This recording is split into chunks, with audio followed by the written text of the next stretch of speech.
Bonjour à tous, bienvenue dans ce 5e épisode. Aujourd'hui, je suis avec JN, qui est la sœur d'Anissa et qui est partie vivre en Chine il y a 3 ans, qui bosse dans le marketing. Et voilà, elle va nous en dire un petit peu plus sur son partage. Bonjour. Bonjour. Merci à toi de faire cette interview avec moi. Avec plaisir. Et la première question que j'ai pour toi, c'est mon petit rituel. C'est aussi ma manière de commencer à te découvrir. Est-ce que tu peux me dire un petit peu, c'est quoi d'être JN? C'est quoi d'être dans ta vie? Qu'est-ce qui se passe dans ma vie?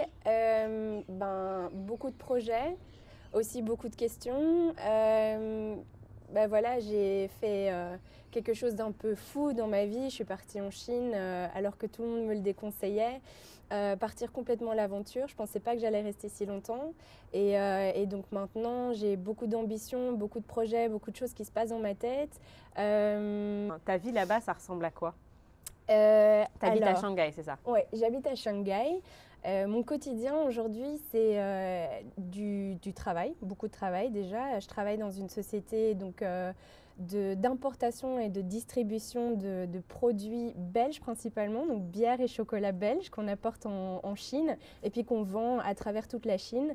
Je m'occupe du marketing, donc je suis avec un contact entre le fournisseur, donc ceux qui sont en Belgique et qui nous vendent leurs produits, et puis ensuite je suis aussi en contact avec la team de vente qui sont chinois et qui ne connaissent rien a priori aux produits, et je dois leur expliquer comment bien le vendre en Chine.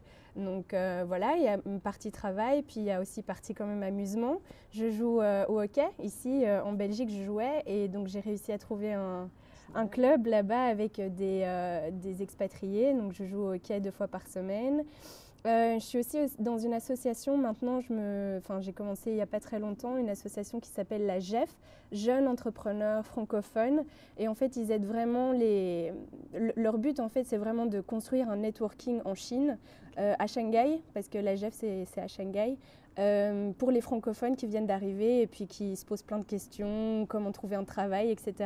Et on organise pas mal d'événements, after work, des trucs comme ça pour faire connaissance, pour connaître de nouvelles personnes et puis qui sait les aider peut-être dans leurs projets. Waouh, ça fait des journées bien remplies. Bien occupées. Alors du coup, tu m'as un peu expliqué, mais est-ce que tu veux bien partager, comment est-ce qu'il y a 3 ans, tu t'es dit, allez, je vais aller faire un petit tour en Chine, je pars, je prends mes bagages. Qu'est-ce qui s'est passé? Donc en fait, mon copain, on s'est connus ici, il joue au hockey aussi, a trouvé un travail à Shanghai en tant que traducteur, parce qu'il est traducteur chinois-français. Et il est parti très vite, en 1 mois, voilà, il avait trouvé son job, il était parti. Et puis comme on était bien ensemble, on a dit ok, on va s'attendre. Il est resté 1 an, et pendant ce temps-là, je suis venue plusieurs fois le voir en tant que touriste, juste parce qu'il me manquait, mais aussi pour découvrir la Chine. Et en fait, je suis revenue 3 fois, plus j'y étais, plus je me suis dit, en fait, j'ai aussi envie de tenter l'aventure. Et puis lui a eu une promotion aussi, donc tout tombait bien. Je me suis dit, je me lance. Je faisais mes études, je venais de finir mon bachelier. J'avais mon bachelier en sciences humaines et sociales, spécialisation ressources humaines. Et le but, c'était que je continue mon master ici, évidemment, parce que ce bachelier ne me mène pas à grand-chose. Il faut un master. Et je me suis dit, tant pis, je prendrai juste 1 année sabbatique pour aller à l'aventure, découverte, et puis ensuite rentrer et terminer mon master. Et lui aura eu son expérience 2 ans, c'est plus qu'assez pour moi. Allez, on peut rentrer ensemble. Et en fait, mais le problème, c'est le visa, en fait. Il faut y aller pour une raison. Tu ne peux pas avoir un visa touriste pendant 1 an. Et donc, j'y ai été en tant qu'étudiante. J'ai trouvé une bourse grâce à une association. Et donc, je suis partie pour faire un master là-bas en relations internationales. Je ne savais pas du tout si j'avais envie de continuer ou pas, mais en tout cas, je me suis dit, pourquoi pas, autant faire ces études-là et puis voir où ça me mène. Et si je n'ai pas envie, l'année suivante, je rentre. Et si je n'ai pas envie de continuer. Et donc, je suis partie en tant qu'étudiante là-bas. Et puis, le but, c'est que je voulais trouver un stage pour avoir une petite expérience professionnelle à côté. Et c'était vachement compliqué. Donc, j'ai juste étudié, finalement. Et j'avais énormément de temps libre. Donc, j'ai commencé aussi à étudier le chinois. Wow. Parce que là-bas, ils ne parlent pas du tout Non. anglais. Hein. Non, Pas et puis du tu tout. peux pas essayer de déchiffrer les signes Non. en disant oh tiens où est-ce que je vais là. C'est Je suis ça, perdue, quoi. franchement. Et vraiment, pour survivre, j'avais aussi besoin d'apprendre le chinois. Donc, j'ai pris ce temps-là pour étudier le chinois, étudier là-bas à l'université. Mais finalement, les études étaient vraiment pas top. Enfin, je faisais études de politique en Chine, la censure, tout ça. Enfin bref, j'ai pas appris grand-chose. Je veux dire, je me suis dit, si je fais mon master et que je le termine là-bas et que je rentre en Belgique, je vais pas me sentir fière de montrer ce master parce qu'ils parlent pas beaucoup de... Enfin, ils te laissent pas en fait développer tes idées.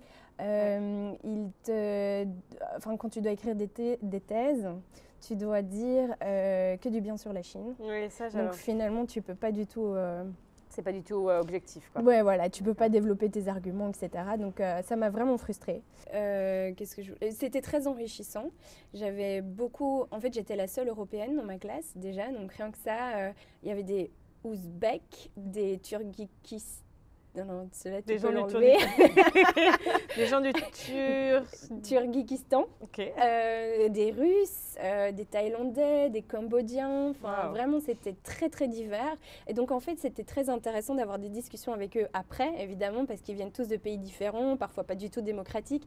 Et c'était vraiment très, très intéressant d'échanger avec eux. Et c'était vraiment des chouettes amis. Mais à part ça, je veux dire, c'est pas le master que je voulais avoir pour rentrer. Donc, je me suis dit, les études, j'arrête. Mais entre-temps, mon copain a encore eu une promotion. Et on s'est dit, bon, qu'est-ce qu'on fait? Parce qu'on avait dit qu'on rentrait. Et du coup, j'ai décidé Il nous restait un mois pour décider, est-ce que mes études se terminaient et lui venait d'avoir sa promotion. J'ai dit, si je trouve un travail, alors on reste. Et si je trouve pas, alors on rentre.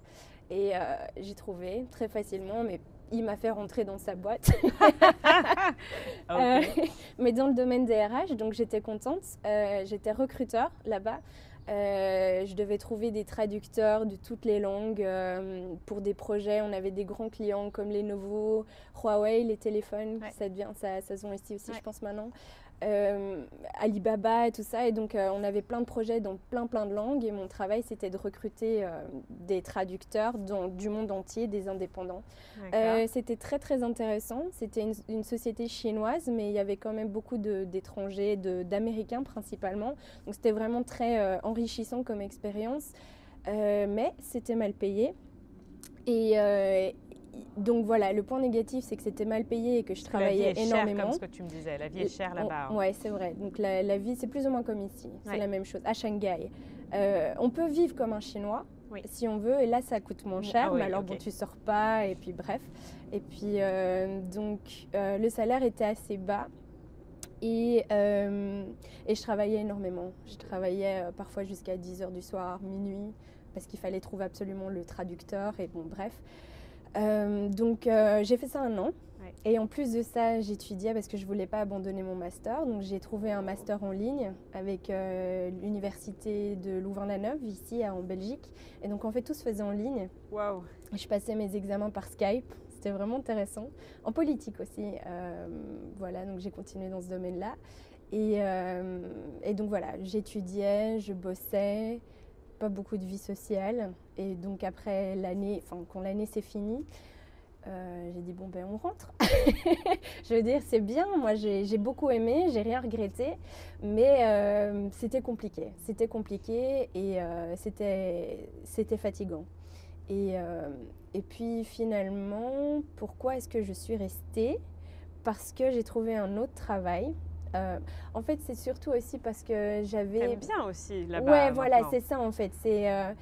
Je sentais que j'aimais beaucoup la Chine et que il y avait encore des choses à faire et découvrir, et que j'avais pas assez profité à cause de tous mes projets, parce que j'étais trop ambitieuse, je voulais faire tout en même temps.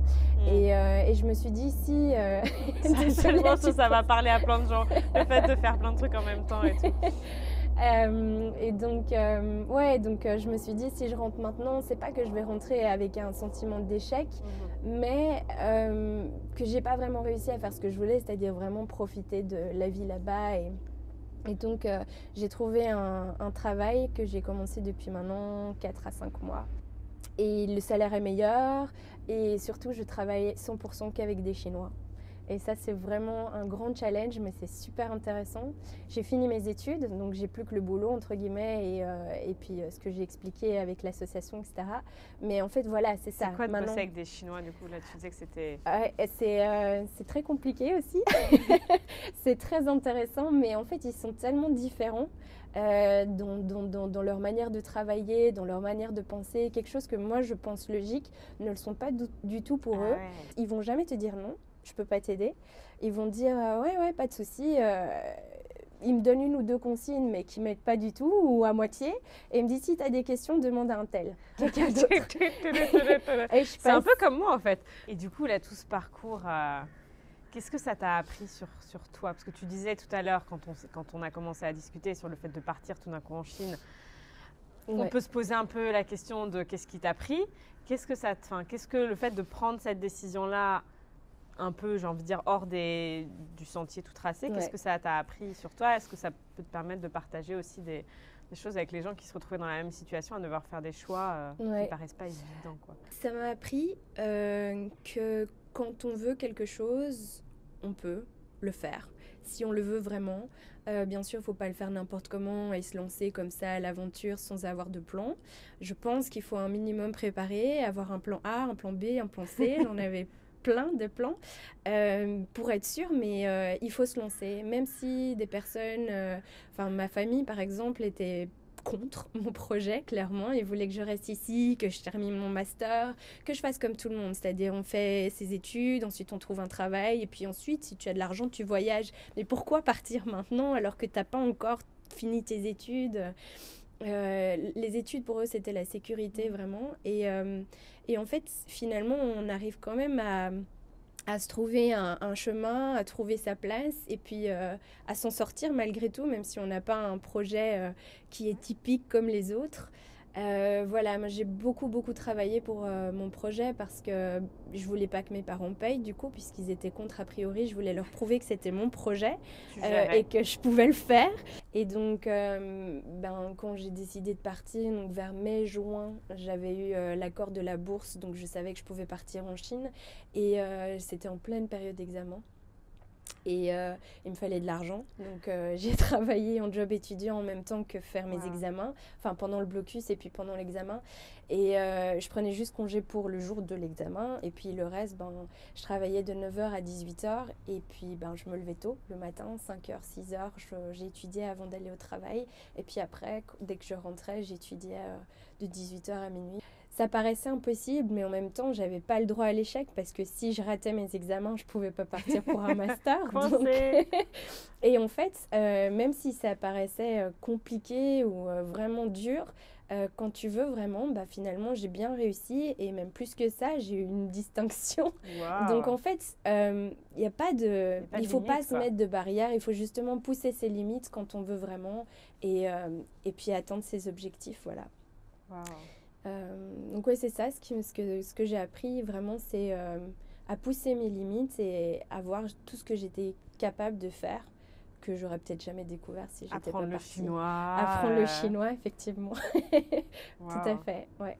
Et est-ce que, alors c'est une des questions, j'ai plein de sources d'inspiration, je te partageais un peu Oprah Winfrey, voilà, des personnes qui sont pas forcément dans mon quotidien, mais est-ce qu'il y a des choses, des personnes ou des idées, des bouquins, une chanson, enfin une citation, des choses qui finalement aussi t'aident à rester motivé? Ce qui m'inspire, c'est... j'ai rencontré quelqu'un à Shanghai qui a lancé sa société et maintenant sa société se porte pas à merveille, mais en tout cas elle se construit bien.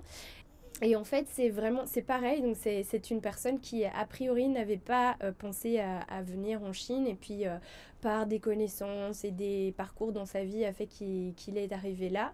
Il a commencé d'abord à bosser dans une boîte, comme un employé.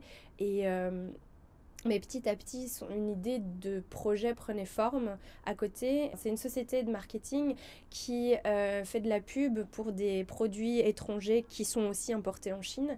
Okay. C'est un peu mon job, mais lui, c'est sa société. Donc, et donc, c'est parce que c'est vraiment quelque chose qui se vend bien en Chine. C'est vraiment En fait, en C'est un Chine, besoin aussi. ouais, c'est ça. Il y a de plus en plus de produits qui sont importés parce que les Chinois sont très attirés par tout ce qui est produits importés, mais de luxe ou très connus à l'étranger. Et donc, en fait, même s'ils ne connaissent pas bien le produit, ils l'achètent parce qu'ils disent ah, ça vient de Belgique, ah, ça vient de, ça vient de France. Et donc, voilà. Et donc, de plus en plus de demandes. Et donc du coup, ça marchait bien.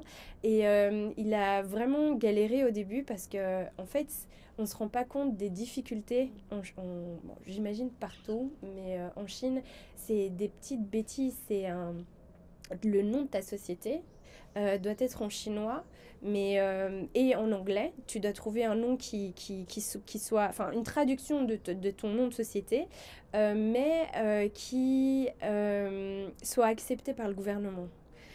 Et il n'y a pas de règles. Et donc, en fait, c'est des paperasses, mais pour rien, qui s'accumulent. Enfin, c'est des soucis, mais pour des bêtises, entre guillemets, parce que juste un nom n'est pas exactement comme le gouvernement le voudrait, etc.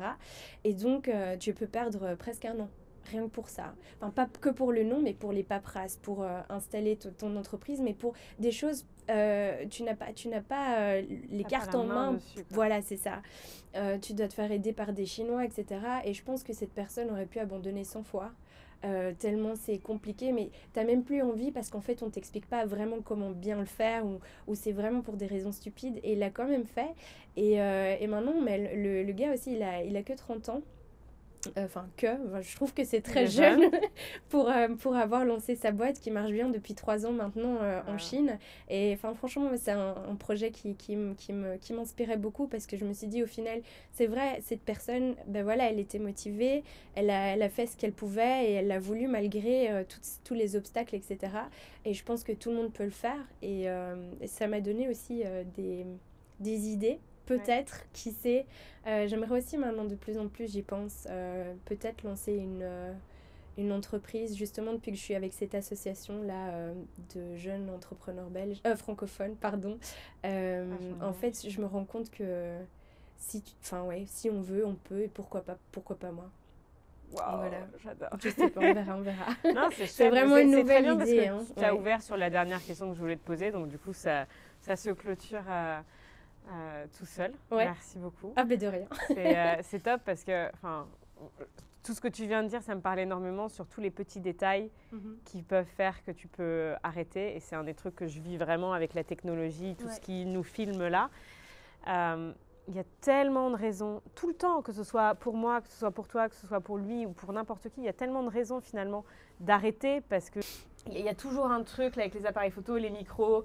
Bon, alors on va être très clair. Là, ils viennent de se couper parce qu'on a atteint les 30 minutes. Et du coup, vu qu'il n'y a personne derrière, bah, du coup, voilà, on recommence cette partie-là. Mais il peut se passer tellement de trucs qui font que ça ne va pas marcher la première fois, la deuxième fois, la troisième fois. Et en fait, ce qui différencie les gens qui réussissent de ceux qui réussissent pas, c'est qu'en fait, on n'arrête plus. Enfin, les gens qui réussissent arrêtent moins ou arrêtent plus loin ou continuent jusqu'à ce qu'ils réussissent. Ouais. Donc voilà, tout le monde peut y arriver. C'est souvent une question de persévérance. C'est de la persévérance et puis c'est aussi y croire et puis pas se morfondre pour une petite défaite entre guillemets, que ce soit pas ce qu'on avait prévu d'abord ou en premier lieu, c'est pas grave au final, ça veut pas dire qu'on a raté, ça veut dire que le projet sera différent et puis finalement c'est pas grave, on continue et puis c'est comme ça que les projets se construisent aussi. Donc pas s'arrêter simplement parce que ça s'est pas passé comme on le souhaitait, mais plutôt en fait prendre comme ça l'est et puis faire quelque chose de nouveau, de différent, voire même mieux de ce changement-là. Et voilà, je pense que c'est vraiment une question d'y croire, de mentalité, de persévérance, mais aussi d'aide. Je pense aussi l'entourage fait beaucoup. Moi, je suis pas toute seule. Enfin, mon copain m'aide beaucoup, ma famille. Mine de rien, ils n'étaient pas contents. Enfin, ils voulaient pas. C'est pas ça. Ils n'étaient pas d'accord que je parte en Chine, mais finalement, quand j'y étais, ils ont toujours été un support pour moi. Je savais toujours que si j'avais un problème, je pouvais revenir. Donc, je pense aussi que l'entourage est très important. Ouais. Voilà. Et puis bien se préparer. Ouais. Voilà. C'est ce qu'on avait dit aussi dans une des vidéos, j'essaye de faire des liens. On est la moyenne des 5 personnes avec lesquelles on passe le plus de temps. L'entourage est hyper important. La persévérance, le courage aussi. Et j'aime bien ce que tu dis sur le fait de rebondir en fait sur les expériences. Ça se passe ça se passe souvent pas comme on avait prévu. Très souvent. Très souvent. Mais en fait, ça se passe comme ça se passe. Ça ne sert à rien de passer son temps à se dire que ça aurait dû se passer autrement. C'est plutôt de se dire, OK, maintenant ça s'est passé comme ça. Comment est-ce qu'on rebondit. Voilà, on rebondit, on utilise ça au maximum. Voilà, merci beaucoup, Jeanne, pour cette interview. Avec plaisir. Et à la semaine prochaine pour une nouvelle interview. Et je vous souhaite une bonne journée. Au revoir.